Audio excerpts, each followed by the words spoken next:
টাকা নিয়ে জমা দিয়ে থুয়ে দিচ্ছে মনে করেন কি যে 2 বার টাকা জমা দেওয়া। আমি তো কইলাম মনে করেন কি যে মানে ওই লোক ঠিক ছিল জমি জমি কিনার নিগা, হ্যাঁ। এই কারণে হয়তো মনে করেন টাকা নিচ্ছে আর কি। I am so sad. ও আচ্ছা আচ্ছা, বুঝতে পারছি। তো দিনকাল কেমন যাইতেছে আফা? যাই, কানাডা বা দিন আর রাত চলে। আপনি তো অনেক ভালো হয়ে গেছেন সুলতান ভাইয়া।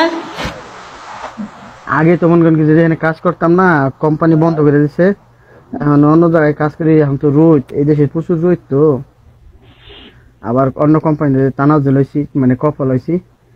এনে কাম কষ্টের, আগে তো শান্তির কাম ছিল। আর কতদিন পরে আসবেন? আর 24 সালের শেষে আর কি 25 সালে 2-3 মাস ভিতরে চলে আসবো ইনশাল্লাহ। একবারে চলে আসবেন নাকি?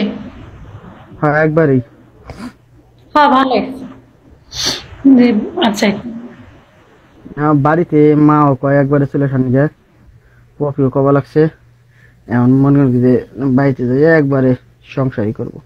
ঠিকই আছে, দরকার নেই আর। যেহেতু জায়গা জমি আবাদ করার সিস্টেম আছে, দরকার নেই আর।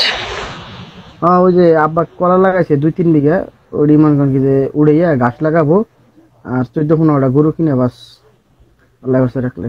আপনার বউ যে সুন্দর, আপনি বিদেশে কিভাবে থাকবেন?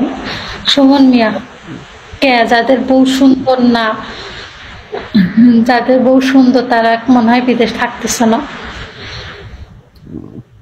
শোনেন, অনেকের বউ আছে থুয়ে যায় কাইল্লা নিয়ে, বা জামাই যখন বিদেশ চলে যায়, জামাইয়ের এই মোটা মোটা টাকা পাইয়ে এমনি সুন্দর হয়ে যায়।